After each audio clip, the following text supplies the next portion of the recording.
So during today's chat, we're going to learn to identify several skills and strategies that are necessary for effective leaders. We are also going to discuss how to implement or apply these skills and strategies when managing our chapters. You may find some of these skills and strategies are also applicable to your professional lives as well, which will be great, sort of twofold here. So what makes up a great leader? Certainly there are many skills that make up the anatomy of an effective leader, but I'd like to focus on just a handful today, each that are critical in our roles as chapter leaders. They include communication, coaching or teaching, motivation, planning and organization, as well as delegation. So let's dive right in. The art of communication is the language of leadership. This is a quote by John Humes. He was a former presidential speechwriter, but I really thought this quote related to our chapters very well, as communication is a key to being a successful leader on really many levels. We must not only be able to successfully communicate to our members, whether it's through email, phone, or face-to-face communication, or even through our monthly or quarterly newsletters, but we must also be able to communicate to others outside of the organization in order to continue to grow through either recruitment or sponsorship efforts or even educational programming. So when speaking with others, a great way to ensure we are communicating in a manner that a recipient will understand our message is by running down a simple checklist. Some of you may have already heard of this, and you might be familiar with the 7 C's of communication. This is a checklist made up of 7 simple steps to communicate effectively. So let's go through this list a little bit more in detail. 1, be clear. Know what the exact purpose of your message is and what the goal is in communicating with this person. Try to minimize and simplify your message. When speaking directly to the person, don't beat around the bush, just get right to the point. Or if you're communicating through email, don't force the reader to read between the lines.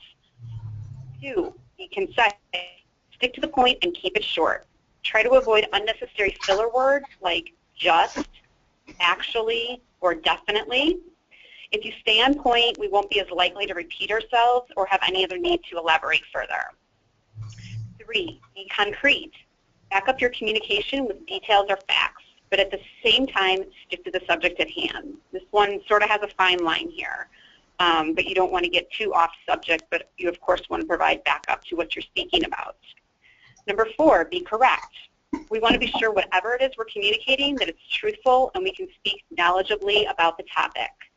When writing, we also want to be sure our messages are error-free, so take the time to double-check and proofread your work. 5, be coherent. Our communications should be logical and have a natural flow and consistent tone to them. 6, be complete. We want to be sure we are including all the information necessary for the recipient to fully understand or take action. And 7, be courteous. Good communication doesn't have to be like giving orders. We want to be firm and clear about our message. We need to be conscious of our tone and keep our communication friendly and open. And this is certainly important as leaders, as we want to be perceived as approachable. Some of you may already be applying these guidelines to your day-to-day communications. For those of us that may need some improvement with our communication, this is really a great checklist to think of or refer to when we're communicating with others. So at this time, I'd just like to go ahead and open up the floor for questions. I'd love to hear some of your best practices as leaders when it comes to communicating with your members.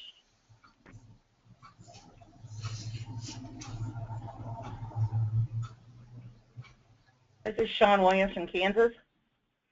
Hi, how are you?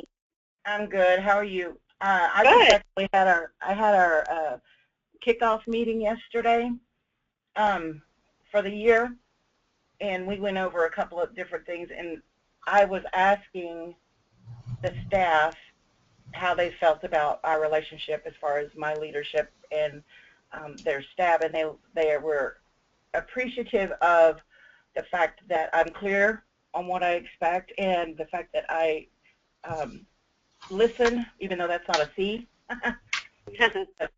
I listen to what they have to say. That's some of the feedback I got after the meeting. The fact that I'm courteous, I like to understand where they're coming from Is that kind of what you mean with that? Yes, absolutely. Yeah, when you can relate to what they're saying, I think that, people are more open to coming back to you when they can understand that you know what they're talking about also. Okay. I wanted to make sure that's what you meant by that. In fact, I've got a staff meeting to go to at 2 o'clock, so yeah, I try to follow all of these C's. These are really good, and I wrote them all down to give to my staff for them to understand, because we're actually working on a leadership project on for all of us, not just myself. Great. I do like how you pointed out that you listen. I do think that's just as an important part of communication as it is when it comes to speaking or writing emails. So that's great. Thank you for sharing that. Mm-hmm. Anybody else have any best practices they use when communicating either with your members or your staff?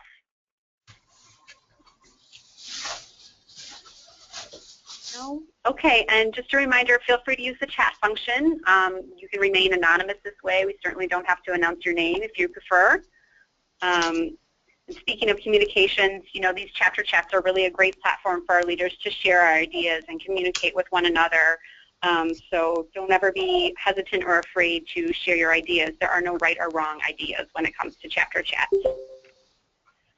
Okay, so let's keep moving. On to coaching. Often the beauty of coaching is that we are leading by example. We are paving the road for our protégés to one day coach and teach others as we have done for them. We can't all be perfect at everything we do, but by teaching and nurturing our members and encouraging them to try new things and supporting them through challenges, we're cultivating knowledgeable and capable leaders with the necessary skills to continue with the growth and the success of our chapters. As we begin coaching our members, we want to start by building the relationship and forming a connection. Show them we care and build trust between one another. Get to know them and offer to be a mentor or show them the ropes. Some of them may be brand new and have never been part of a chapter before, so give them the rundown and the overview. Actively listen and be present in the conversation. Show genuine interest in what they're speaking about. Ask them what they wish to accomplish or what their goals are. Ask open-ended questions or the reasoning behind their thoughts or processes. So try to dig a little deeper, really gain an understanding about them as well as what their goals are. We want to empower our members by helping them to create self-awareness and insight into what they want to accomplish. So we don't want to just hand over solutions, but we want to offer constructive, creative, and positive feedback so they're able to form their own opinions and make decisions on their own. And while we should never be afraid to challenge our members, we need to continue to encourage and support them and give them a sense of confidence. It's critical for us to remain minded and available in order for them to feel supported. So coaching and teaching are very vital to a chapter's success, and as leaders we have really countless opportunities for teachable moments, so it's important that we're prepared for them at any given time. So again, I just want to pause here. I don't want it to be just me speaking on the call. I'd love to hear about a time when you've coached or mentored, and specifically when you've coached an incoming officer. I know some of you have been in the role you are at least for 6 months. Some of you have been in the role currently for longer than that. So how do you transition to another member coming on board? What are some of your coaching experiences that you've had with them? I'd love to hear from that from anybody out there.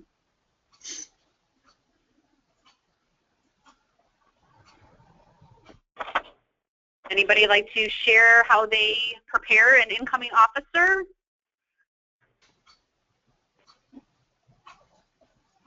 I'm just now starting to be an officer, or trying to be, so I can't share. Okay.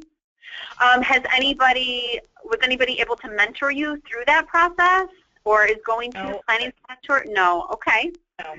I took like last year I took over the newsletter for Kansas, and I just kind of ran with it because there wasn't anyone to show me how it was done technically, the ins and outs, and then but I've created it, made it my own, and learned as I've done them on like the logos and the missions. I've been able to learn that as I've gone along to know what needs to be in there and things of that nature. That's great. So no, I was not mentored or coached for that. That's great. That's wonderful that you're able to self-taught.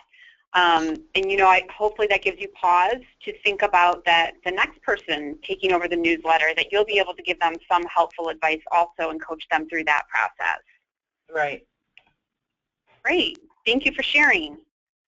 Anybody else have any coaching or teaching moments that proved to be successful or beneficial to the chapter or member or your staff? Dorothy wrote something. Pardon? Dorothy wrote something down in the chat. I make myself available to all committee chair and board members. I use Join Me meetings to help with visuals and teaching or organizing meetings. Can y'all see that? Yep, we see that. I'll read it again one more time. Thank you, Sean, for pointing that out.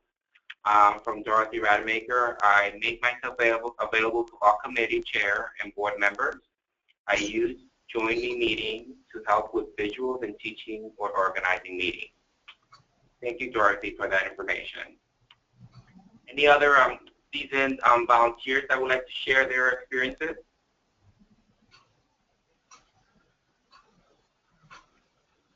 All right. Well, thank you, Dorothy, for that. Actually, you'll hear from me later on about how being available to our members is actually a really great motivator as well as a coaching point. So I think that's great that you're doing that for your members. You know, if we're unapproachable or unavailable, they're not as likely to come to us for their needs. So thank you. Okay, let's keep moving. So motivation. Motivation is a skill that goes hand in hand with coaching. It's a key to getting our members to participate and stay active and engaged within our chapters. Dwight Eisenhower defined motivation best, and that motivation is the art of getting people to do what you want them to do because they want to do it. We don't want to force our members into doing something. We don't want them to become resentful or disengaged because of that. We really want them to take it upon themselves. And to get our members motivated, we need to provide purpose and give them reasons to participate. What motivates others to take the time out of their busy schedules and to attend chapter meetings and become involved? Perhaps it's reasons we see listed here, or maybe a great networking opportunity, maybe they want to earn credit hours, or even free food. Yeah, that's always a great motivator. It can be a reason as simple as wanting to give back or help others.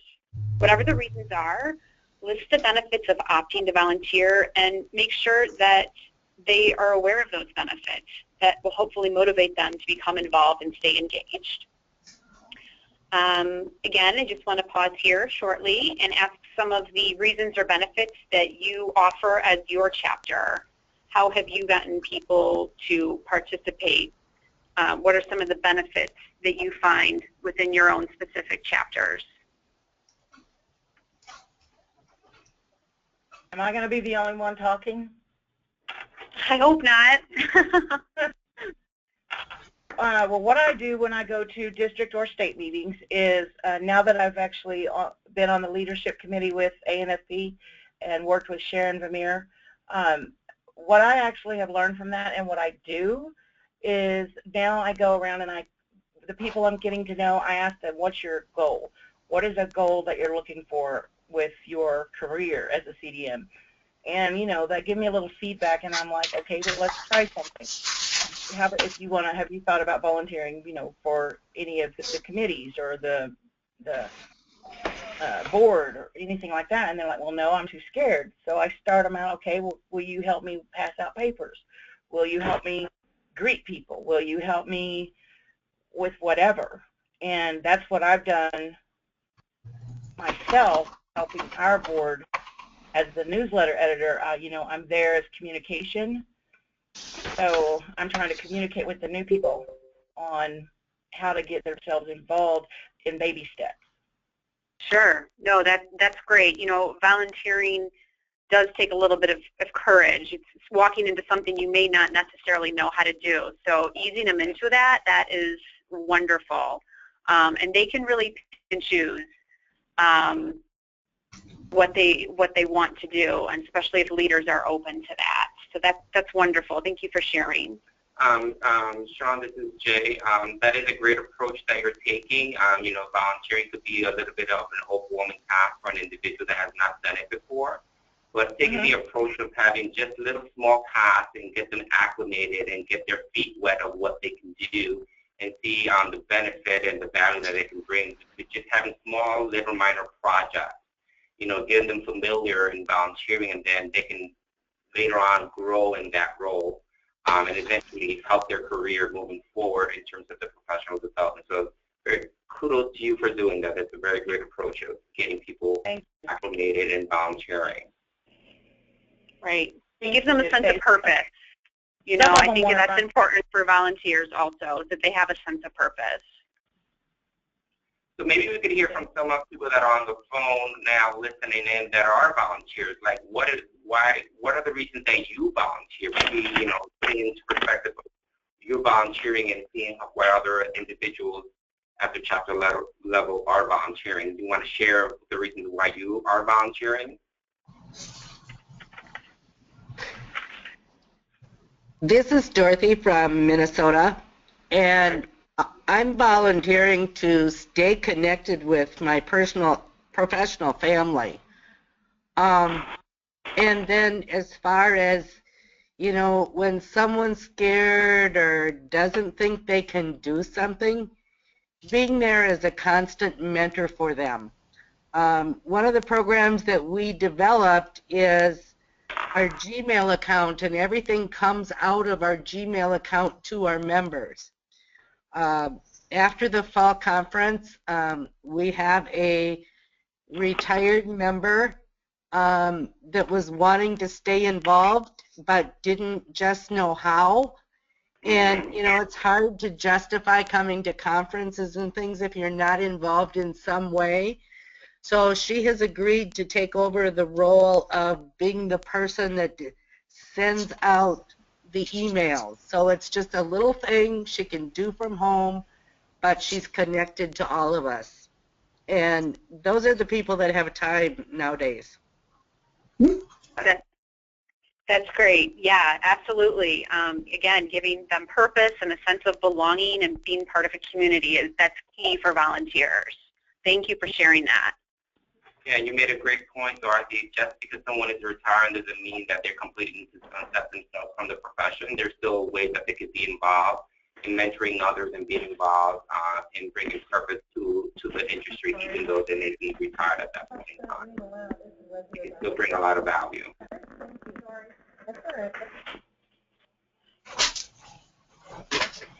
Anybody else want to share? I'm sorry, go ahead. This is Judy from Wisconsin. Hi, Judy. Hi, I thought I would share a couple things that we did last year at several of our conferences that helped invite some of our volunteers into the forefront. We as a board took it upon ourselves that at meetings at our conferences we would seek out someone that we don't know and invite them to get to know them, and then invite them to introduce the speakers at our conference. So we as a board member would get up and introduce that volunteer, tell a little background on them, and then invite them to do the bio for the speaker for that session. And it really, it was a personal invitation, and it really took a few of them out of their comfort zone, but yet you could tell it opened a possibility for them. So that was one way we encouraged to participate. We also had a few breakout sessions where we just spent maybe a half hour to an hour just networking and asking a few questions in small groups about what's going well with our state, how can you be involved, what do you need from us, so on and so forth. And that opened the door for us to understand the population a little bit better and what some of their needs are. That's wonderful. That's great. I love that you've added the personal touch and you've reached out to these individuals, giving them a personal invitation and letting them take the reins in, again, sort of a smaller role, but still being involved. I'm sure they appreciate that, and I think that's a great way to give people purpose and to get them involved. Thank you. And then I believe we just have a couple comments in chat. Yes, I have a comment here from Kathy Overback. Unfortunately, she's not able to speak at the time, but she's able to chat. She indicated she volunteers because of the personal satisfaction I get and the personal growth and opportunities ANFP gives me. I also learn more and love being part of planning what we can offer our members. Great. Thank you, Kathy, for sharing that. Really appreciate it. Okay, so as we keep these, go ahead. Cindy Cawthorn? Yes. Can you? I don't know if you can see your comment. Okay. I just commented that Sean does a great job with the newsletter. I think she'll go a long ways with both Kansas ANFP, and national. She does an excellent job. Great. Thank you, Cindy. Definitely can see that from her comments and the information she's sharing. So, yeah, I really appreciate it. Yeah, she'll go far. Thank you all for sharing. It's greatly appreciated to hear all of these best practices or suggestions that we might have for one another. Maybe one chapter is doing something that another chapter is not. And, you know, this, again, is a platform for us to share these ideas. So just keeping those kinds of things in mind, certainly, you know, don't be afraid to list those benefits on your website, on your Facebook page, really letting know any members that are not volunteering yet as to why they should be volunteering. So this is great. Thank you again. So let's keep moving on. In addition to giving our members purpose, developing a sense of belonging or community, which we've briefly touched on, for our members really helps to create a comfortable environment, which will increase the likelihood of them to stay engaged. So some things we might want to do is, I think some of it has been said, is just mentoring, getting to know people one-on-one, or something as simple as setting up a social event like a dinner or cocktails that takes place after a meeting, gives members the opportunity to get to know each other on a personal level. And it's in a more relaxed environment, not necessarily at the business meeting. And perhaps one of the more important factors of motivation is recognizing and acknowledging success. We should be our members' cheerleaders.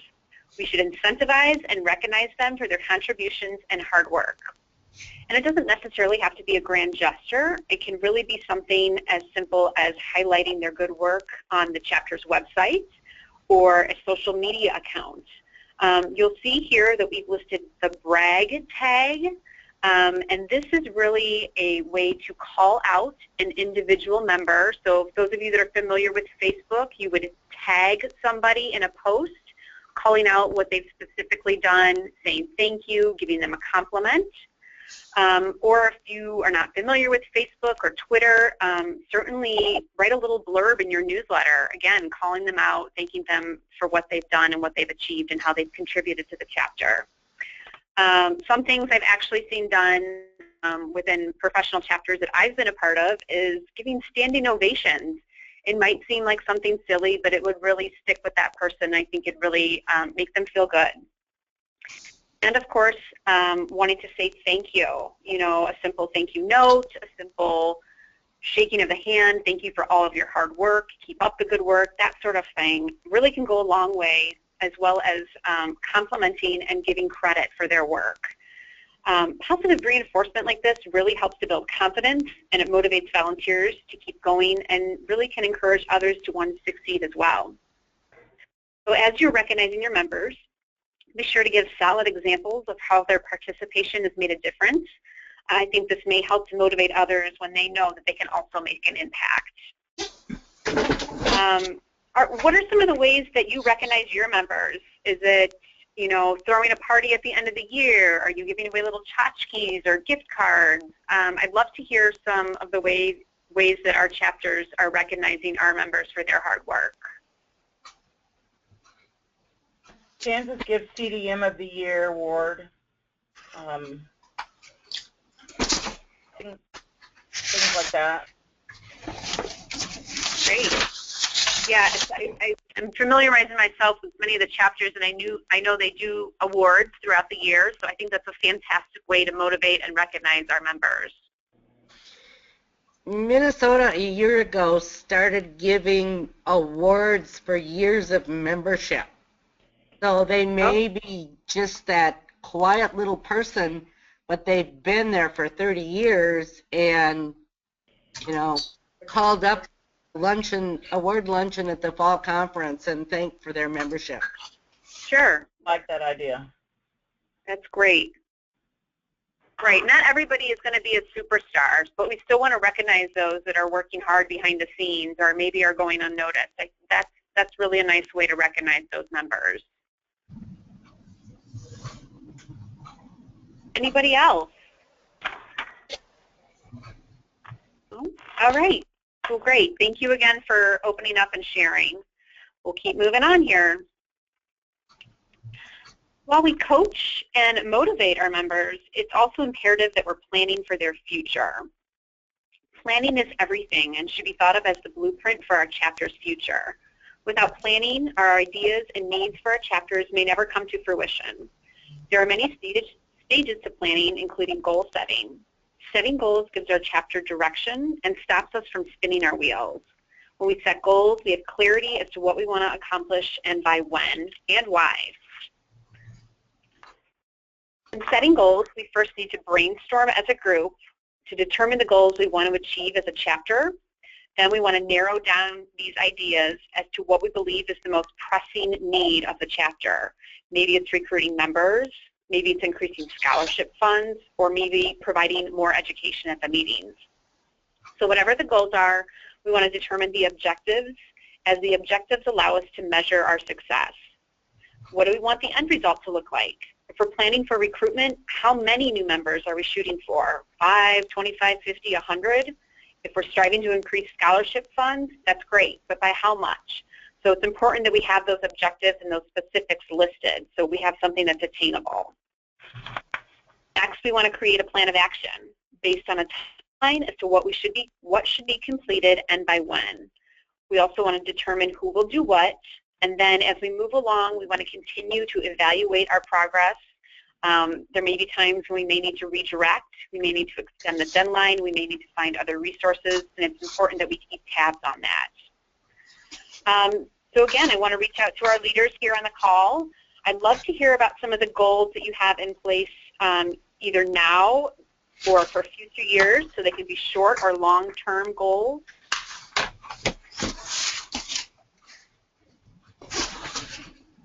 I know you guys have goals. Let's hear about them.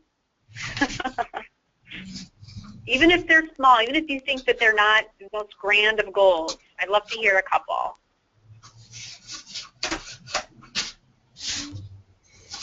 Anyone? Okay, fair enough. Again, feel free to use the chat function if you want to remain anonymous, but we'll keep plugging along here. Oh, shoot. So in addition to goal setting, there are several other elements. I'm sorry, this is Sharon. Yeah, go ahead. Can you hear me? Yeah. Hey, I've got something from Iowa here. This year we're working on health and fitness for our group, and one of our goals is actually to get our group to be a little healthier in mentally and physically. So that's something that we've been actually pursuing for our meetings. So that's ours. That's wonderful. You can never do wrong with that. Do you have any specifics that you'd like to share as to what your goals well, might be? we have a monthly calendar which we're putting out. We haven't been very faithful on that. We try to get most people signed up for Fitness Pal on our phones, Great. And we're just trying to give them more healthy ideas for meals, recipes, and ideas for exercising and a little bit more mental health. That's great. About it. I think that's a wonderful goal to have. It's something fun, it's something social, and again, we're really helping to develop a sense of community there because you're all kind of in that together. That's great. Thank you. Anybody else like to share? Okay. We'll keep going here then. So in addition to goal setting, there are several other elements to planning that will help chapters continue with their success. Just to name a few here, by creating a strategic plan, we can include our goals and our objectives and making sure that we're aligned with where we want to go in the future. We want to prepare our budgets, and we also want to maintain, so we want to have the correct documentation to back those up to really know where all of our funds stand at any given moment. Creating a leadership succession plan will allow for a smooth transition from year to year. Learning how to run a business meeting effectively. This gives us a sense of knowing exactly where we stand and what steps we need to take in order to achieve our goals. We also want to be sure we're maintaining a detailed history of the chapter. It can include things like meeting minutes, any noteworthy events and who might have attended those, as well as board and officer rosters. And while these steps might take a little bit more work at the beginning, each of these efforts will really support our chapter's blueprint for the future.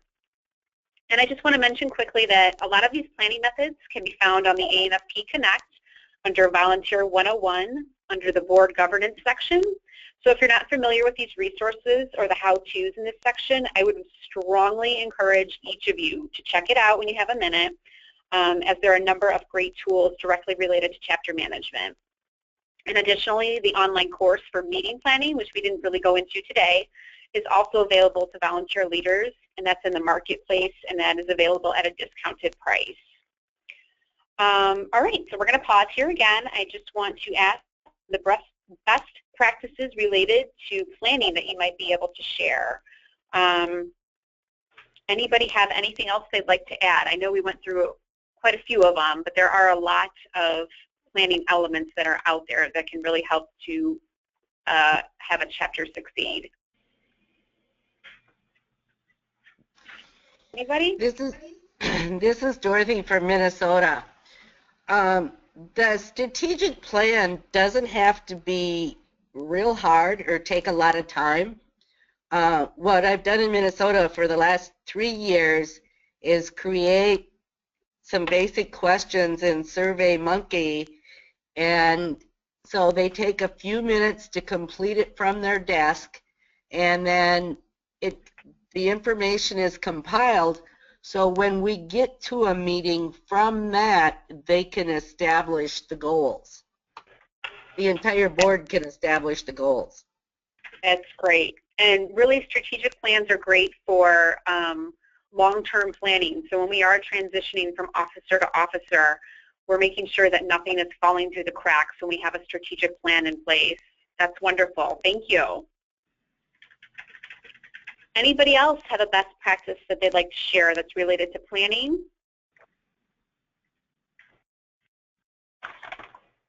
Okay. All right. Well, thank you. So when planning, we also want to be mindful of our resources, specifically our members, as they are considered resources in some cases. One person can't do it all, so we're often left with the question of if and when we need to delegate our work. And delegation is really twofold. By asking others to assist with a project or portions of a project, we're empowering our members and making a statement that says, you know what, I believe in you, I'm confident in you, I know you can do this. It really gives the person the chance to contribute and feel purposeful. Secondly, delegation takes out some of the stress of having to do it all by ourselves, and we can pass on some of the work to others. First and foremost, we need to determine if a project or task should be delegated. And we can do this by asking ourselves a few simple questions, as you'll see from this infographic. Start by asking if it's a reoccurring task. If so, put a process in place and automate it. Simple as that. If not, ask yourself if you have the time to provide training for the task or if a member already has this knowledge that can complete the task. If so, delegate it. If not, chances are it may be best to do it by ourselves, at least until we can get the time to train somebody to do it next time.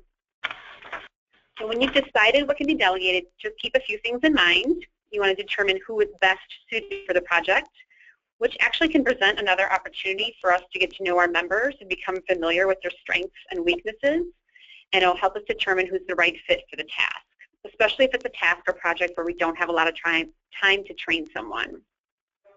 We also want to be mindful of who actually has the time for the project. Depending on what the project is, maybe it's something like making copies. Well, that's not going to take a lot of time on somebody's day. But if it's a long-term, ongoing project, we want to be sure the person has the capacity to do it and they're willing to do it. We want to make sure we're providing an overview of the project, explain what the overall goal or objective is of the task. And again, for long-term, ongoing projects, we want to be sure we're creating a timeline as to what needs to be completed by when, and then set a deadline for completion. We want to make sure the person who is assigned to the task understands the full scope of the work, so giving them all of the information, the details they need to complete the work. And then, of course, we want to check in periodically and be available for questions, and we've heard this kind of throughout our call today. And then again, recognize their accomplishments as they move along in the process, and be sure to give them credit for what they've accomplished. Does anybody here want to comment on things that they may have delegated that they had not done so in the past, and how did you get to that point?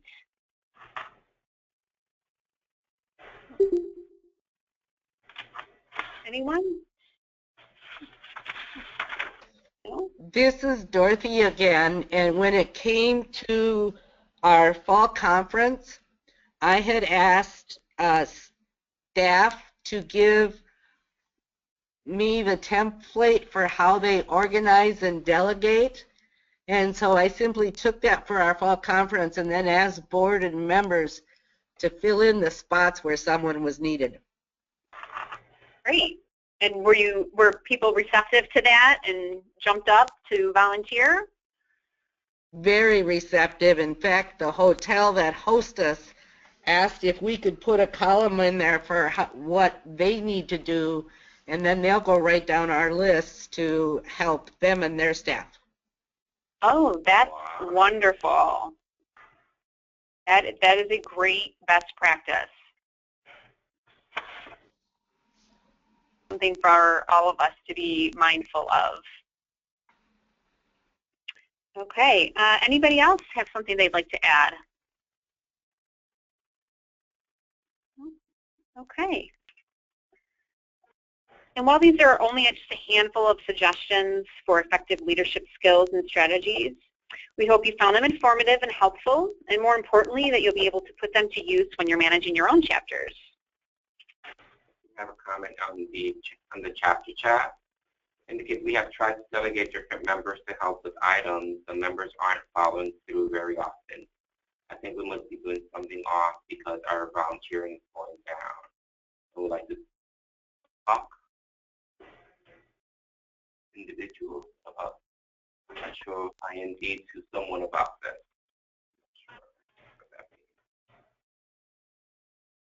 Obviously, this individual is struggling with getting participation from volunteers and delegating responsibilities, and definitely is looking to gather some new ideas of what they can do to help turn that around.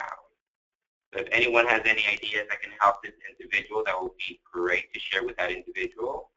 But we can also follow up with them just to have a one-on-one conversation to really assess what are they experiencing and see what we can do to help them out.